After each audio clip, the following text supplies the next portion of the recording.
Boa noite, boa noite.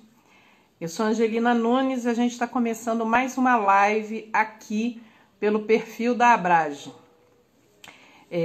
Eu hoje estou fazendo uma live extra. Toda terça-feira vocês devem estar lembrando que vocês encontram aqui com a Adriana Barsotti, que está conversando com vários jornalistas que estão trabalhando durante a pandemia, assuntos bastante bem relevantes. E eu sou coordenadora do programa Tim Lopes e essa é a segunda live que a gente faz do programa. A gente fez a primeira já há uns 10 dias com o Sérgio Ramalho para a gente falar sobre jornalismo na fronteira.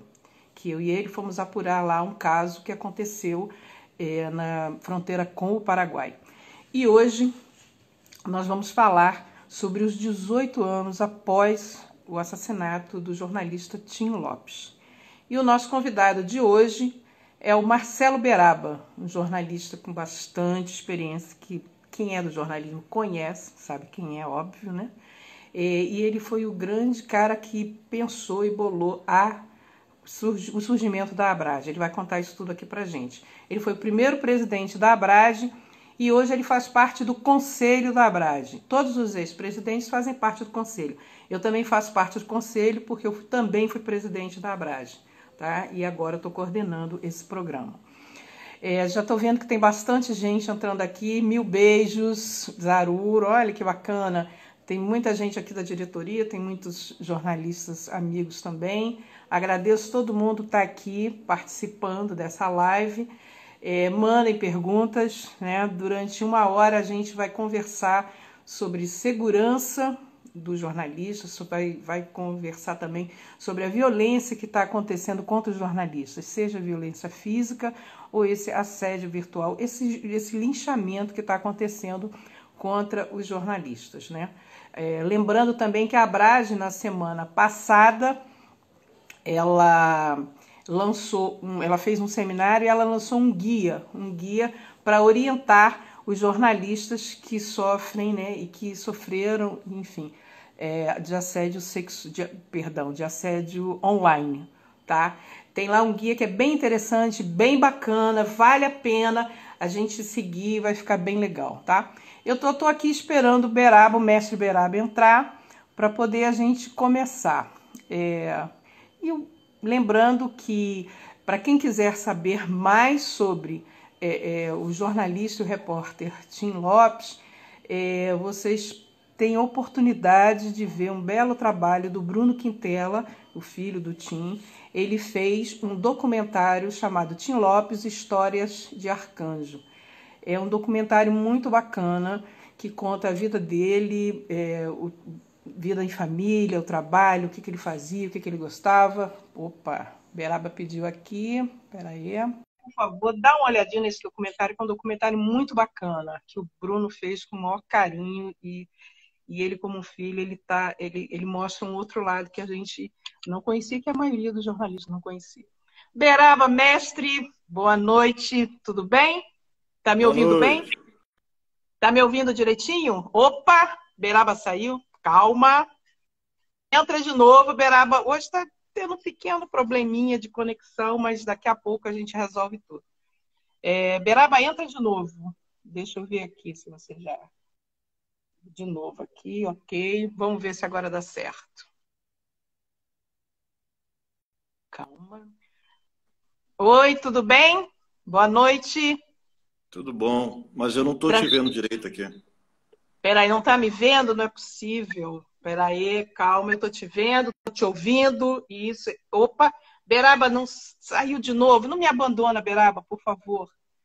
Não me abandone. Pede para entrar de novo, por favor, tá? A gente está só com um pequeno probleminha, uma coisinha rápida de conexão, mas tudo vai dar certo, ok? Espera aí, deixa eu acionar aqui, só um minuto. Adicionar. Kátia Brembrat, 1000 beijos. Beijos para quem está entrando. Olha, se eu não conseguir falar com todo mundo, por favor, me perdoe, porque tá roda assim muito. Oi, Beraba, tudo bem? Agora vai, ok? Você está me Beraba, vendo só. também? Tô te vendo. Se afasta só um tiquinho para poder eu ver o seu rosto todinho. Aí, beleza. Tá me ouvindo direitinho? Tá Estou te ótimo. ouvindo. Estou te ouvindo. Maravilha. Então, obrigado por você ter aceito participar da live aqui. E aí a gente já queria começar a perguntar o seguinte: algumas pessoas hoje, quando a gente fez um teste de manhã, elas não sabiam que o surgimento da Abrage está diretamente ligado com o Tim Lopes, né? Eu queria que você explicasse isso um pouquinho para a gente, o que aconteceu na época, como é que foi que surgiu essa ideia de fazer a associação, por favor. Boa noite. Angelina, eu não sei se eu te agradeço de estar me colocando nessa situação. Estou aqui apanhando ainda. Não tem problema, Olha não só, tem problema. eu acho que a gente precisa começar falando um pouco sobre o Tim. Eu queria, sobre o Tim, sobre o nosso arcanjo, né? Tim era o Arcanjo Antonino Lopes do Nascimento. Em 2002, dias depois dele ter desaparecido, e ainda não tínhamos notícias dele, eu escrevi uma coluna na Folha que tinha como último parágrafo o seguinte: Tim Lopes não é um repórter qualquer. Ele é o repórter que, ao longo desses últimos 30 anos, e nós estávamos falando em 2002, ou seja, eu estava me referindo desde o início da década de 70, não nos permitiu esquecer que vivemos no Brasil cercados de miséria, racismo e violência. E eu terminava com um apelo, um pedido que nunca foi atendido. Eu dizia assim: queremos ele de volta, vivo. O Tim foi um repórter marcante no Rio, porque ele era um período, início da década de 70, era um período ali de transformação das redações, de várias redações, e eram redações basicamente de classe média. O Tim era um autodidata. Ele fez faculdade de jornalismo, ele se formou qual era a mesma faculdade dele?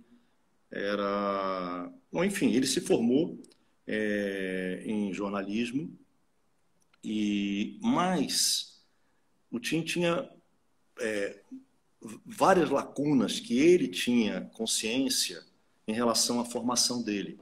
Tim, embora gaúcho, veio cedo para o Rio, foi morar com a família na Mangueira, então teve uma infância e adolescência na Mangueira, de uma família bem constituída, irmãos, irmãs, uma família muito forte,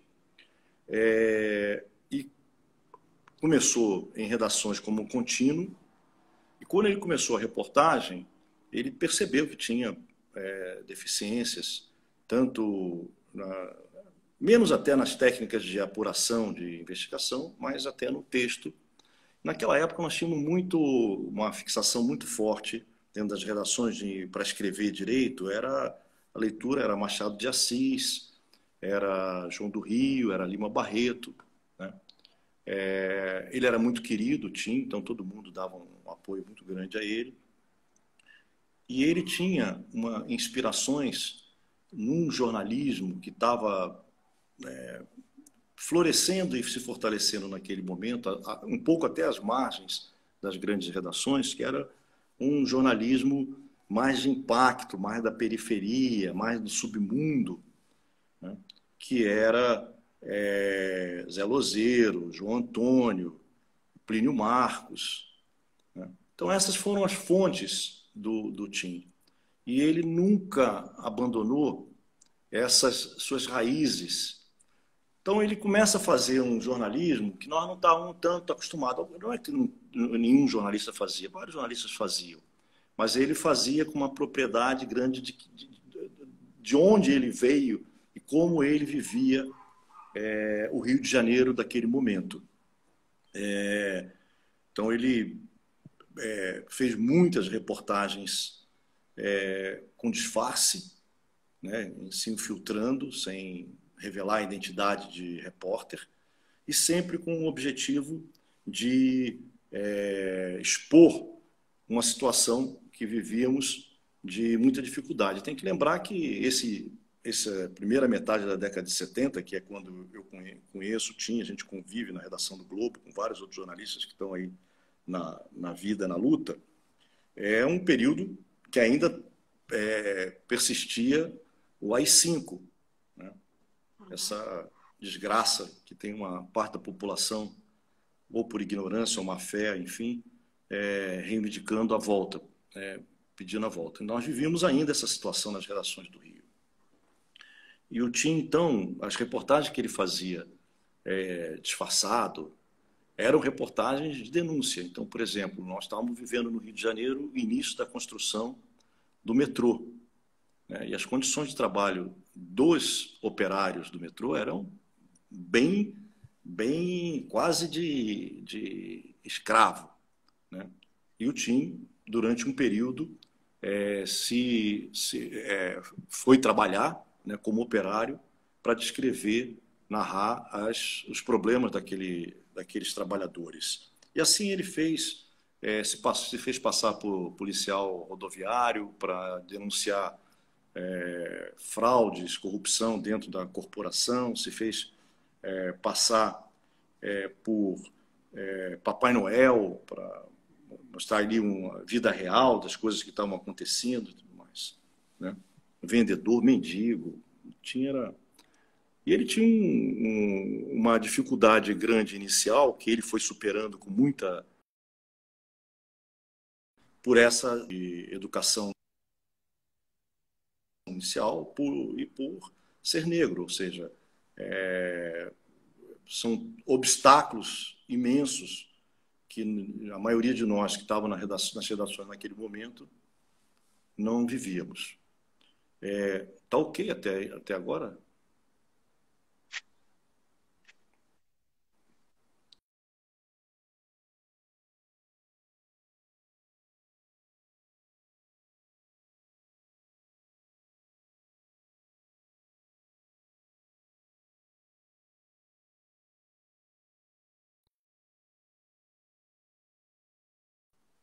A conexão. Oi. Oi, Mas Beraba. deu para acompanhar até agora, não? Deu para acompanhar, sim. Eu acho que foi a internet aqui de Vila Isabel que, mais uma vez, né, me deixou na mão e caiu. Então, eu passei para o 4G, mas deu para acompanhar direitinho.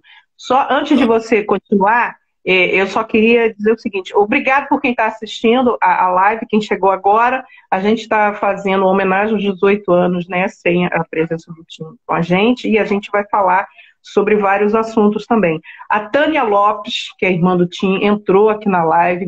Obrigadíssimo por Linda, você estar aqui. ótimo. Que Manda um beijão bacana. para ela. Um beijo, Tânia. Mil beijos, Tânia, mil beijos. E beijos para todo mundo que está entrando, que a gente não está conseguindo. São muitas pessoas, né, que estão entrando, e a gente, na medida do possível, a gente vai conversando com vocês. Beraba, pode continuar, que você estava falando. Bom, então, eu estou tentando dar uma ideia de quem era o Tim, o crescimento profissional dele visível, ali fortíssimo, em função de uma determinação muito grande dele de superar esses obstáculos que muitos de nós não tínhamos, e que ele tinha e assumia isso, e uma preocupação muito grande dele com esses dois aspectos, o aspecto de mergulhar nesse mundo meio abandonado do Rio de Janeiro, né? E não só para descrever a situação das pessoas, dos trabalhadores e da periferia e favelas, mas também para denunciar fraudes e corrupção, como também uma preocupação muito grande que o Tim teve a vida toda com o texto, em elaborar o texto, em trabalhar o texto, de ler muito, ler autores importantes que ele considerava legais e, ao mesmo tempo, adaptar isso, esse texto, essa narrativa, a viver uma narrativa que se adequasse ao foco dele, né? Então, daí porque eu tinha destacado uma ligação dele muito forte com esses autores e com o Pena Branca, que foi um jornalista, o Otávio Ribeiro, foi um jornalista muito importante de cobertura policial, década de 50, 60 e continuava, e que inspirou muito o jornalismo policial do Rio de Janeiro, né, que era muito forte nessa época, né? São Paulo também tinha um jornalismo policial forte, mas do Rio era bastante forte, né? Todos os jornais muito voltados para uma cobertura de violência, polícia e tudo mais, com características diferentes das coberturas de hoje dessa área, né? Então, o Tim tinha essas características. A morte dele, o assassinato dele, em 2002, tem a ver com essa trajetória e é uma, vamos dizer assim, é uma coincidência trágica, porque ele foi uma pessoa, quer dizer, para ele, tá no ambiente de uma comunidade pobre, tá numa favela, não era nenhum esforço maior. E ele se dava bem em todas as áreas, mas nessa área que alguns de nós têm dificuldade para entrar, para ter uma empatia, ele fazia isso com muita tranquilidade. E ele começa a investigar uma denúncia de que bailes funks na Vila Cruzeiro era organizada pelo tráfico e que ali tinha corrupção de meninas novas obrigadas a fazer sexo com esses traficantes. E ele começa a fazer esse material disfarçado, no sentido de que estava ali com câmera oculta e tudo mais. Trabalhava na TV Globo, então a TV Globo estava acompanhando ali o trabalho dele. Ele já tinha feito trabalhos muito importantes na TV Globo. O Feirão das Drogas. Uhum. Feirão das Drogas, foi o Prêmio ESSO, inclusive, em que ele mostra também, através de recursos de câmera oculta e tudo mais, como que fazia-se venda ali nas ruas e tranquilamente. Ele é pego nesse dia 2, na Vila Cruzeiro. Era um comando que dominava não só esse lado da Vila da Penha, como o lado do Complexo do Alemão. Ali é uma serra, chamada Serra da Misericórdia, em que você tem 2 grandes complexos de favelas, e na uma outra ponta tem mais favelas ainda, mas esses são os 2 grandes, da Penha e do Alemão. Então ele é pego na Vila Cruzeiro e já ali começam a maltratá-lo, a torturá-lo e atiram nele, deixam ele sem condições de reação, levam ele para o Alemão, para a grota, onde ele é, então, entregue para os chefes do tráfico, do comando, e ali ele é barbaramente torturado. Eu não gosto nem de pensar muito a descrição do que ele sofreu, coitado. É inimaginável para a gente. Ele, quando colocam ele, quando ele morre, de fato, ele já tinha sofrido muito. Vão quebrando ele, vão atirando em partes dele, vão cortando partes deles. Os caras usam uma espada, que diziam na época que era de samurai, enfim, tanto faz, né? É um troço horrível e, no final, ele é queimado no que chamavam aqui no Rio, chamam ainda, né, de micro-ondas, não sei nem se nas favelas ainda continuam fazendo isso, que em algumas favelas continuam, sim. Para quem não é do Rio, micro-ondas é quando eles fazem um buraco, colocam pneus, né, e utilizam isso para matar suas vítimas carbonizadas, né? Então, ele foi um mártir nesse sentido de... e essa coincidência trágica, né, de morrer numa favela, né, o Tim, que tinha uma vivência disso tudo. Eu convivi muito com ele, nós trabalhamos juntos em 3 ocasiões. Trabalhamos durante um bom tempo no Globo, na década de 70, saíamos muito, aquele período ali de ainda novos e e sair para beber, e tinha um time de futebol, o Globo nessa época, era o 3 de 13, que era uma referência ao título mais difícil de bater de 3 linhas de 13 batidas, era o 3 de Uhum. 13, e o time jogava, eu jogava, vários de nós jogavam. Então nós tínhamos uma relação muito forte nesse período e conversávamos muito sobre jornalismo. Depois nós convivemos na Folha de São Paulo, aqui no Rio também. Eu era diretor da sucursal e o Tim repórter. E depois ele saiu, foi para a Globo e tudo mais, e eu voltei a trabalhar com ele numa mesma época, mas já não mais tão juntos. Eu em São Paulo, ele aqui no Rio, na TV Globo, em final de 98, 99.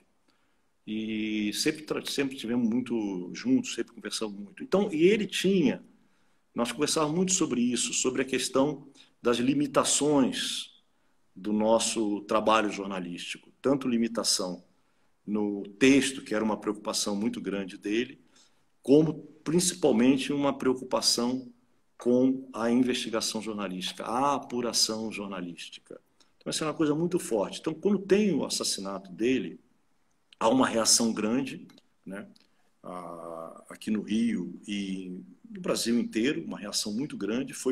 Ali foi um marco na apuração jornalística nas favelas do Rio, porque a partir dali eu me lembro de uma semana antes eu ter feito matéria, ter entrado no Jacarezinho tranquilamente, ter cruzado com um traficante, ter cruzado com o pessoal dos evangélicos, ter cruzado com policiais, e ali todo mundo convivia, e aparentemente nós éramos intocáveis, né? Nessa época, eu me lembro, Beraba, que mas quando a gente entrava na favela, nós éramos vistos como independentes. Nós não éramos o Estado, não era a polícia, era a imprensa que entrava. Então a imprensa ia lá fazer denúncias. Eu fiz muita matéria em favela quando tinha enchente, incêndio, matérias sociais e tal. Nós éramos respeitados e não entrava na nossa cabeça, pelo menos na minha cabeça também não entrava, que pudesse acontecer algum tipo, né, aquele tipo de coisa. Então foi realmente um choque para todo mundo.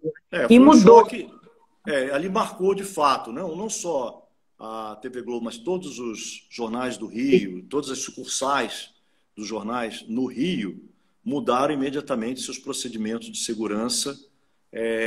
Isso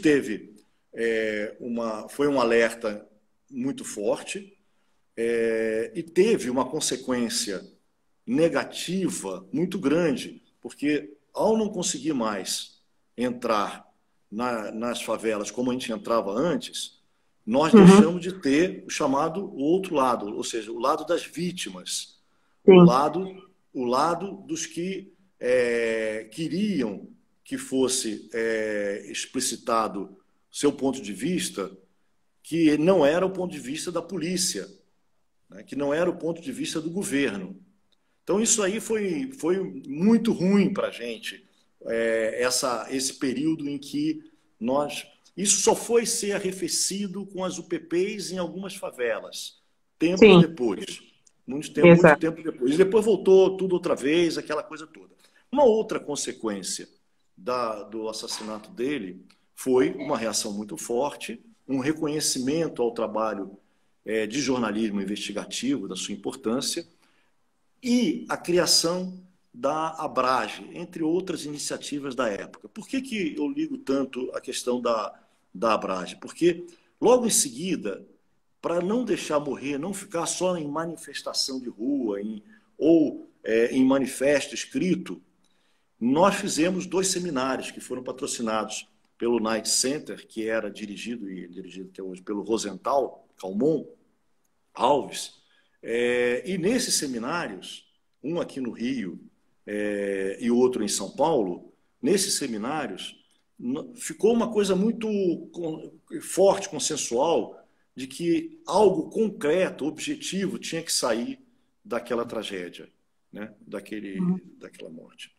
E como estava muito na cabeça nossa essa questão da qualificação profissional, da importância do jornalismo investigativo e outras questões como liberdade de imprensa e liberdade de expressão e um tema que na época era muito pouco discutido, mas já era muito caro para muitos de nós, que tínhamos já feito seminários, tínhamos visto isso nos Estados Unidos, no México e tudo mais, que era a necessidade de ter uma lei de transparência, uma lei de acesso à informação pública que não tínhamos.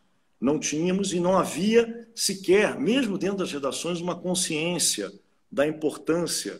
Eu me lembro que a gente fez um seminário, o Rosenthal estava, Fernando Rodrigues, o Cláudio Weber Abramo, vários de nós estávamos, em que alguns que participaram desse seminário, não essas pessoas que eu mencionei, achavam que não era necessário uma lei de acesso à informação, porque já tínhamos algumas legislações que puniam funcionários públicos e tudo mais. Eu fiz, não era por aí. E a Abrage, então, é criada a partir, motivada pelo assassinato, pela tortura e assassinato do Tim, se cria uma instituição, vários de nós, de várias redações do Brasil inteiro, jornalistas que vários tinham convivido com ele, mas vários não o conheciam, exceto de nome, ou passaram a conhecer o drama dele ali, e nós criamos a associação com esse objetivo de ser de fato uma associação, não uma ONG de 3, 4 pessoas, não, mas uma instituição que congregasse, que criasse uma associação de jornalistas que estivessem no dia a dia do ofício, da apuração, da investigação, para melhorar, com esse objetivo, melhorar a qualidade do trabalho que nós vimos fazer, ou seja, a qualificação profissional, defesa da liberdade de imprensa, defesa da liberdade de expressão, e a criação de uma luta pela criação de uma lei de acesso à informação pública, né? Que são os pilares que dá a Abrage até hoje, né? Então, esse é o Tim Lopes, quer dizer, não é à toa, é muito importante a gente manter viva a história do Tim, porque não é só uma história final de alguém que é assassinado, mas só isso já seria suficiente para a gente pensar nele, mas ele é inspirador na vida profissional dele. Como é que ele levou a vida profissional dele? Como é que ele superou os obstáculos todos para ser um repórter no Rio de Janeiro, na década de 70, em redações importantes, Globo, Folha, e na imprensa alternativa. Ele foi muito importante. O Repórter, o jornal chamado Repórter, um jornal alternativo do Luiz Alberto Bittencourt, e que tinha o Tim como um dos repórteres, foi muito importante. Era um jornal voltado, era alternativo, mas era um alternativo voltado exclusivamente para a investigação jornalística, para a apuração, e o Tim foi muito importante nisso. É importante a gente lembrar também que o nome Tim Lopes também dá nome ao programa Tim Lopes, que trabalha especificamente para a gente ir lá investigar e denunciar os assassinatos de jornalistas durante o seu exercício do trabalho. E você, Beraba, é o grande criador, né, desse programa. Fala um pouquinho para a gente, porque a sensação que a gente tem quando a gente circula no chamado Brasil Profundo é um sentimento de que os jornalistas que trabalham lá, eles acham que há uma impunidade reinante, né? Há uma impunidade que ninguém vai responder por esses crimes. Você também teve essa percepção, por isso que você batalhou tanto para a criação desse programa? A gente vem sentindo, quer dizer, a violência contra a imprensa, a violência contra jornalistas não é nova, é isso? Nós, toda vez que alguém me fala, mas agora... Não, agora, nesse momento específico, está o pior, né? Olha que é muito difícil quando se compara com o período da ditadura militar, porque ali eles foram ao final, é isso? Eles tiraram das redações jornalistas, eles mataram jornalistas, né? Jornalistas que foram obrigados a se exilar, que ficaram presos durante muito tempo, né? Então ali foi violentíssimo, não tem essa... foi pior ou melhor, né? Os dois... Agora também tá um clima desacreditar a imprensa, desacreditar os jornalistas individualmente, uma perseguição que tem um objetivo parecido com métodos diferentes, no caso agora ainda diferentes, né? Mas que é de uma perseguição para desmoralizar, desacreditar, desestabilizar os jornalistas. Mas nós temos enfrentado situações difíceis em todos os governos, né? Eu não me lembro, quer dizer, eu comecei a trabalhar em 71, como eu disse para vocês, durante o período da ditadura militar, e depois vi a transição democrática, acompanhei de perto, já como editor, chefe de editor, todas as presidências da República reconstituída, etc. E em todas elas nós sofremos. Com Fernando Henrique nós sofremos, com Sarney nós sofremos. Não me lembro do Itamar, se sofreu com Itamar, mas Collor foi duríssimo, Lula foi duro, Dilma foi duro, né? Então isso veio sempre. Mas, em geral, atingindo, e nós nos protegendo, a grande imprensa, uma parte da imprensa alternativa durante todo o período da ditadura e tudo mais. Agora, nós vivemos nos últimos anos o assassinato de vários jornalistas, né?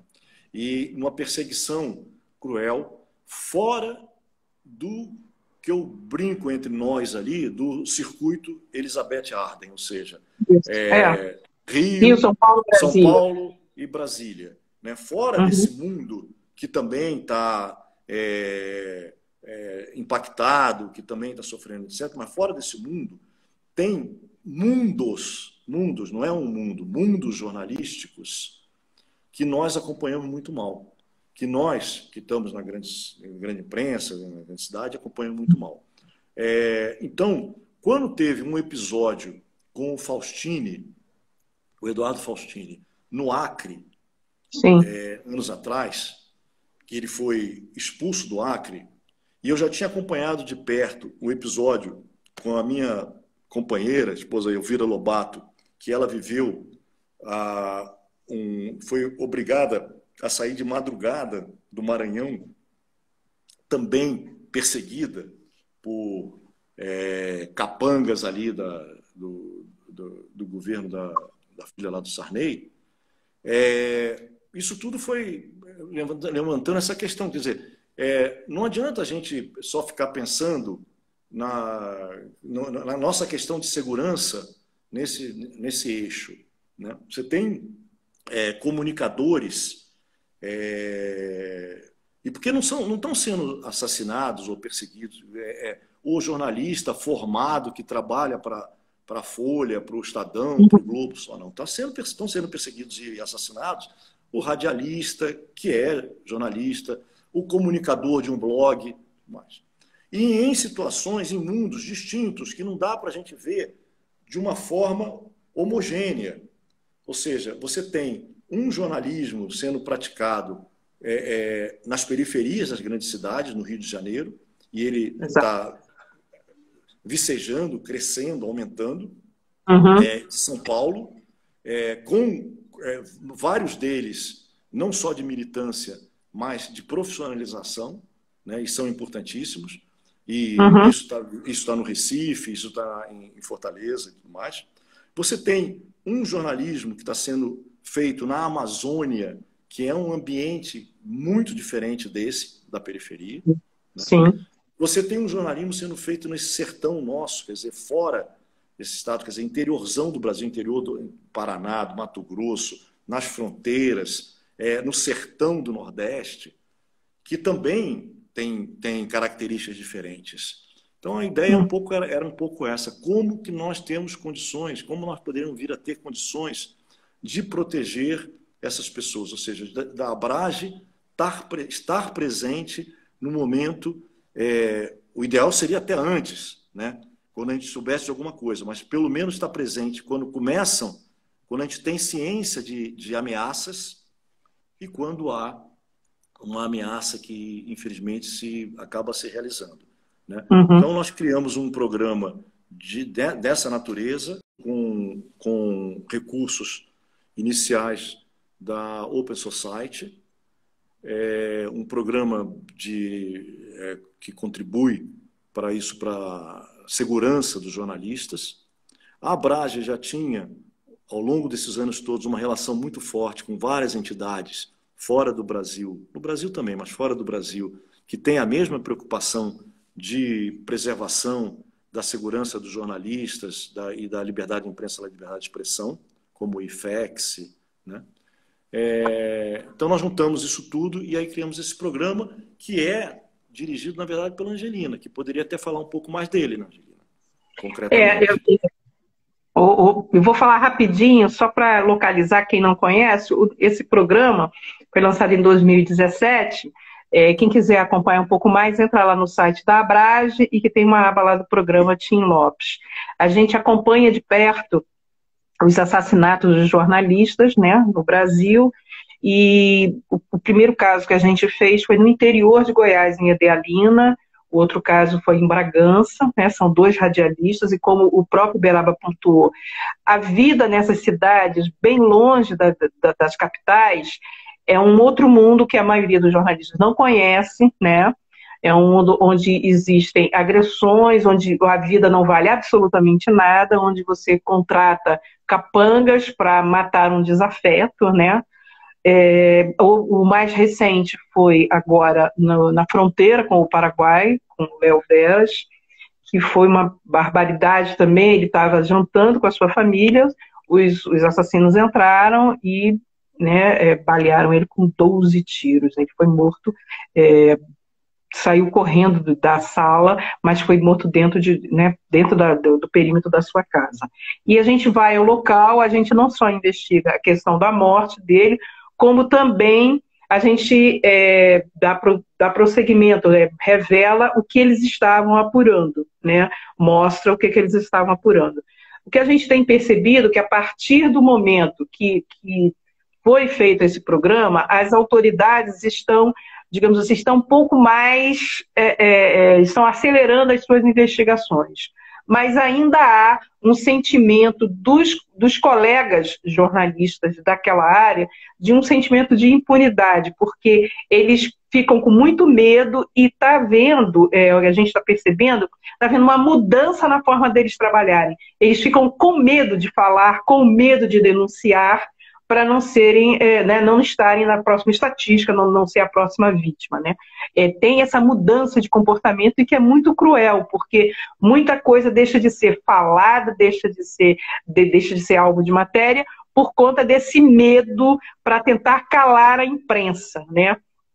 Então, o trabalho do programa Tim Lopes é esse, e a gente tem uma rede de parceiros de veículos que publicam e republicam e divulgam o material que a gente está fazendo. E, é claro, numa outra etapa, né, mais adiante, o ideal seria um pool de veículos diferentes para poder participar deste trabalho também. É um trabalho de formiguinha que a gente está avançando e que mostra um pouco desse Brasil que o Beraba acabou de falar, porque nós temos o Brasil profundo, né, ali do sertão, o Brasil da fronteira, né, o jornalismo está sendo feito na fronteira, na Amazônia, que é um outro mundo também, na periferia também, que é um outro mundo. São esses mundos que a gente precisa entender e a gente precisa saber o que está sendo feito. Tem material muito bacana que está sendo feito, tem jornalismo de qualidade que está sendo feito, e tem muita gente que está precisando também de se auxiliar em informação, em trocas de ferramentas. A Abrage também tem um programa que a gente faz oficinas, a gente participa. O Beraba também participa dessas oficinas do jornalismo periferia, que é bacana, que é essa troca que a gente faz com coletivos, com jornalistas do interior, que isso é muito bacana, muito interessante, né? Angelina, você me permite fazer uma observação? Claro, você aqui é o rei. Não, que isso. Que é o seguinte, falar um pouco aí sobre esse momento agora, né? Sim, exatamente. Na sequência disso que você está colocando. Eu estou numa situação pessoal, né?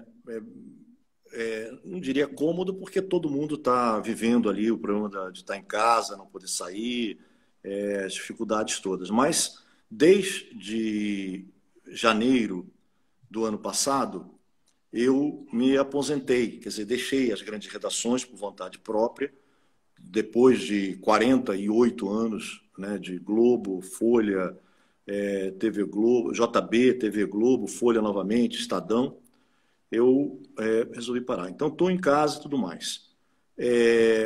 E eu tenho falado isso em outras ocasiões e queria repetir o meu agradecimento aos jornalistas que estão trabalhando nesse momento. Exato. Estão trabalhando numa condição, e aí sim, provavelmente, uma das mais difíceis que nós já vivemos, que a minha geração já viveu, que é você estar cobrindo com todas as limitações, com toda a insegurança de uma epidemia, uma Sim. crise econômica imensa e uma crise política institucional provocada com uma ameaça concreta, objetiva à democracia, ou seja, a própria constituição do que nós precisamos para trabalhar direito, que é independência, liberdade de expressão, liberdade de imprensa.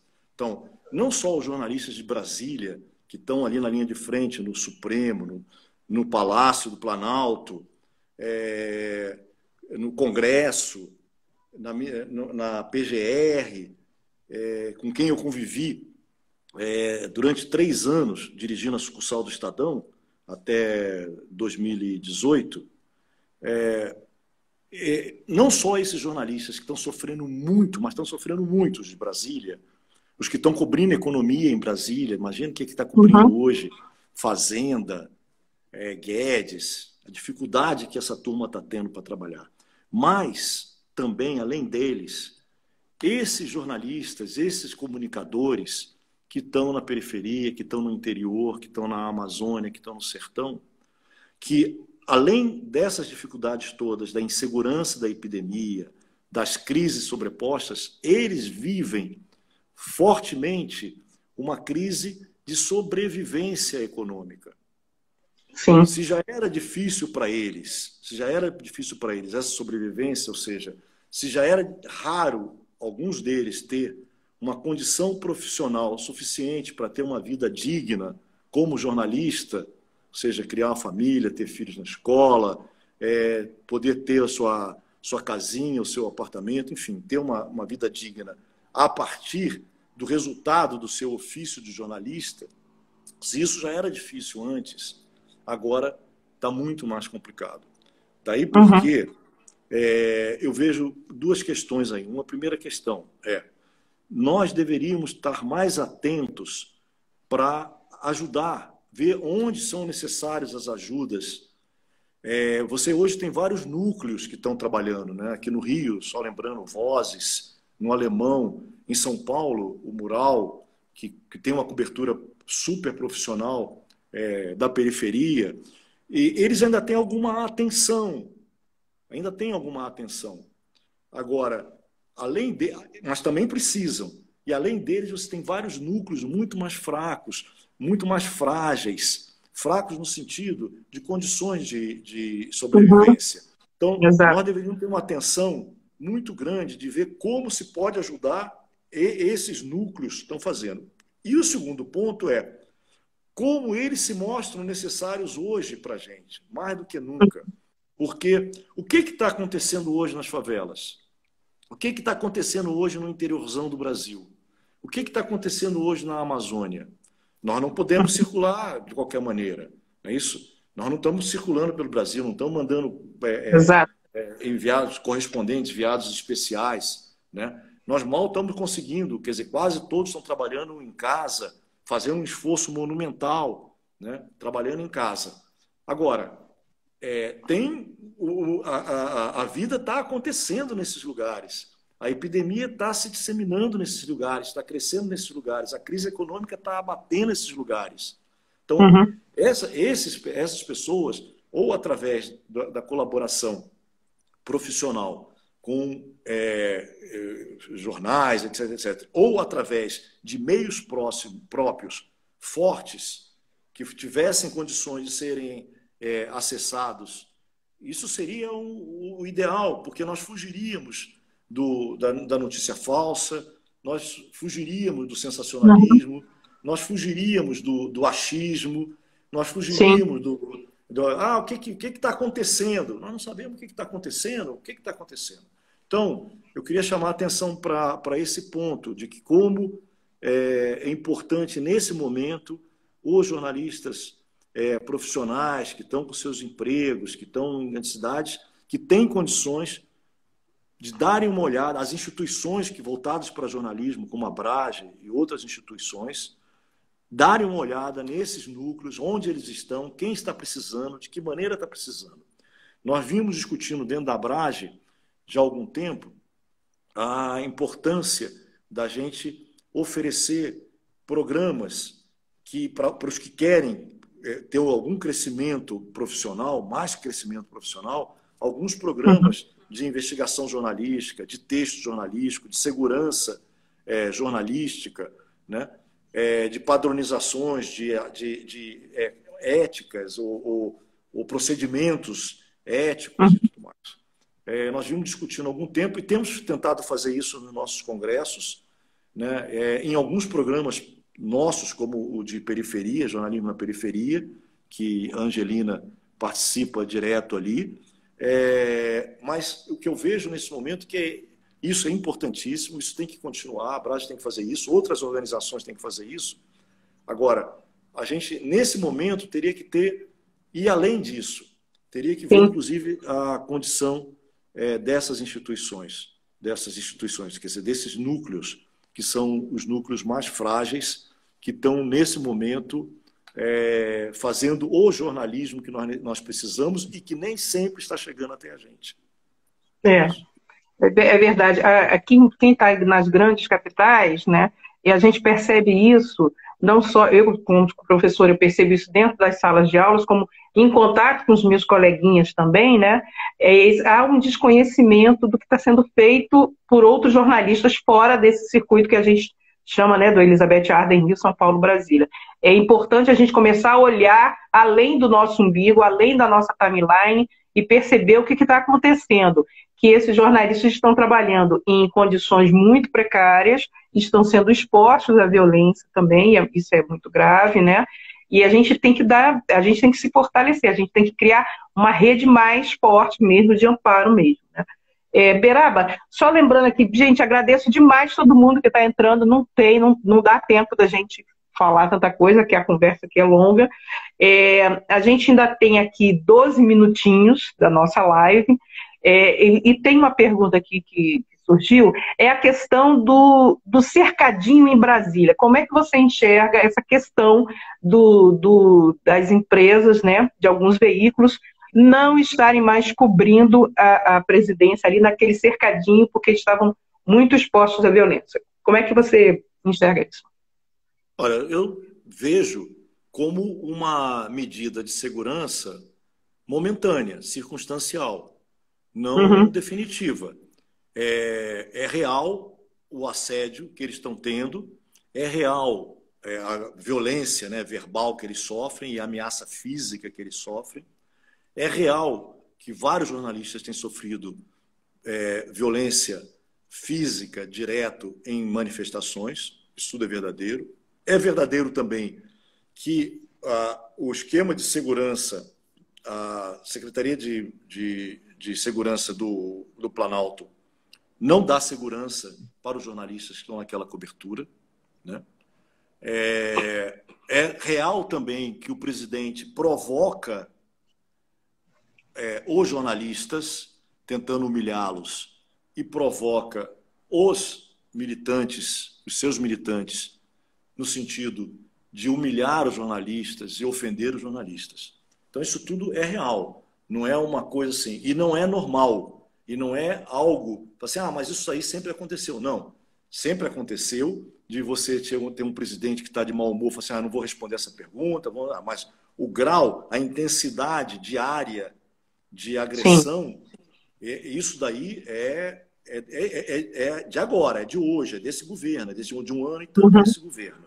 uhum, Então, eu acho que assim, as empresas que decidiram isso, Folha e Globo, se não me engano, não, acho que foram as duas, não sei quais mais que foram, eu entendi que elas fizeram isso com um protesto formal, quer dizer, com ofícios que enviaram para o Planalto, dizendo claramente, olha, nós não estamos tendo a segurança necessária para exercer o nosso trabalho de apuração, de acompanhamento do presidente, que é algo que é não só um dever nosso, mas é um direito da população de ter informações diárias sobre o presidente. Nós não estamos tendo mais essa segurança e nós queremos que nos deem essa segurança. Enquanto não nos derem essa segurança, nós não estaremos ali. E vamos continuar apurando uhum. por outros meios, de outra maneira, de outra forma, os nossos leitores e ouvintes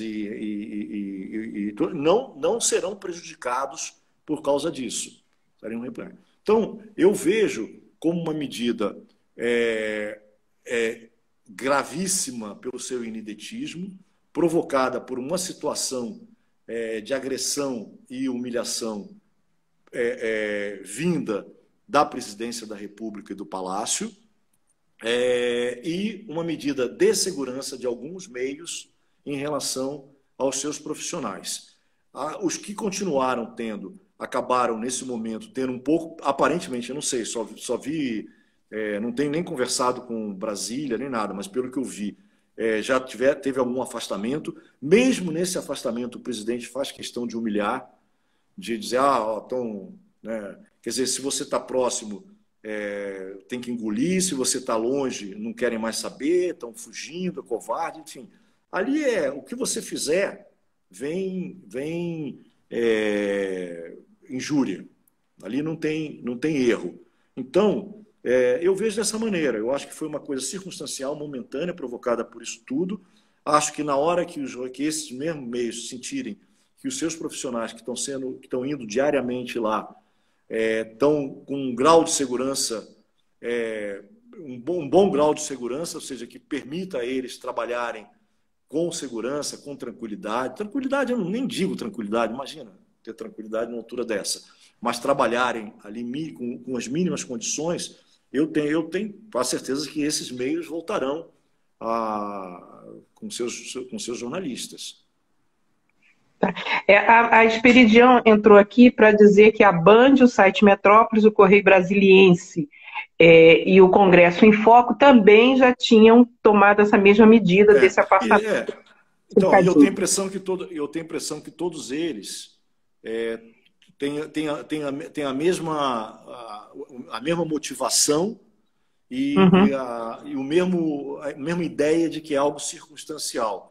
Eles Sim. todos, na hora que você tiver condições ali de funcionar, como o Planalto tem a obrigação de fornecer essa segurança, nessa hora todos voltarão, todos estarão lá, como tiveram em todos os governos, na Dilma, todos os governos tiveram com cobertura. Beraba, a gente está chegando aqui ao fim da live, já está sobrando só 5 minutinhos. É claro que a nossa conversa renderia muito mais, já está convocado por uma próxima live, então já fica se preparando aí uma próxima conversa, sim, tá? Só avisando duas coisas para quem está assistindo para a gente. A Abrage, na semana passada, fez um seminário para discutir essa questão do assédio online, que é gravíssimo, que está acontecendo, e lançou também um guia, né? Um guia para os jornalistas saberem o que pode fazer se sofrer esse tipo de assédio, essa perseguição, né? Em convênio, foi um convênio bem bacana, uma parceria com a OAB. E também avisando que na próxima quinta-feira a Barsotti vai estar aqui também no perfil da Abrage, às 9 horas, dando prosseguimento ao papo de toda a semana que ela tem com os jornalistas. Ela vai falar com o Rubem Berta, que é autor do blog do Berta, que faz um jornalismo independente, acompanhando de perto a prefeitura e o governo, principalmente do Rio de Janeiro, e que anda incomodando as autoridades, né? Isso é bom. Beraba, eu queria... Angelina, só uma coisa, eu estava vendo na nossa comunicação interna, e no dia 5 agora também vai ter um evento, os desafios de cobrir a Amazônia em tempos de pandemia, Dia Mundial do Meio Ambiente, e que no dia 11 a Abrad vai divulgar mais detalhes sobre o 15º Congresso nosso, que esse ano será online, né, em função por causa da pandemia. Vai ser nos dias 11 e 12 de setembro, em condições completamente diferentes daqueles que nós fazíamos em São Paulo.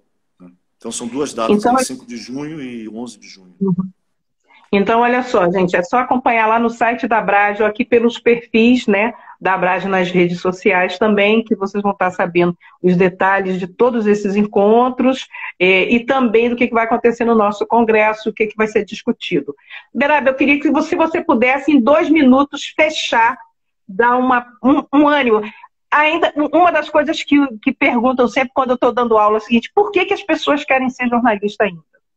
Por que as pessoas querem ser jornalista? Olha, eu acho que o Tim Lopes pensar nele é pensar um pouco nessa questão. Quer dizer, por que a gente quer ser jornalista? Por que o Tim Lopes quis ser jornalista? Né? Não é só porque ele queria escrever direito, porque ele lia, gostava, se desafiava a aprender. Ele queria ser testemunha ocular da história que nós estávamos vivendo naquele período todo, década de 70, década de 80 e 90 e o início dos anos 2000. E ele queria ser testemunha de uma história que estava sendo vivida nessa periferia abandonada de favelas, de comunidades, de trabalhadores sem condições legais e reais de trabalho. Então, eu acho que são várias as razões que nos motivam ao jornalismo. Agora, seguramente, vários de nós que estamos hoje, quer dizer, na linha de frente, e que eu admiro, e que todo dia eu agradeço esses jornalistas todos que estão na linha de frente, é essa ideia de que, apesar de uma crise econômica fortíssima, apesar de uma crise institucional fortíssima, apesar da epidemia, cabe a nós, cabe a esse ofício testemunhar, né? Testemunhas oculares da história. Perfeito, somos resistência, é isso, tá? Beraba, obrigadíssimo por você ter participado dessa live, a sua estreia na live, olha, coração, foi demais, muito bom esse encontro. Obrigado por todo mundo ter assistido e lembrando que essa live, tá, fica no nosso IGTV, então quem perdeu, quem chegou atrasado, vai lá dar uma olhadinha e vem nesse bate-papo. Obrigado pela atenção de todos. Quinta-feira tem mais encontro aqui com a Barsotti. Beijos. Tchau. Tchau, tchau. Tchau. Obrigado, Angelina.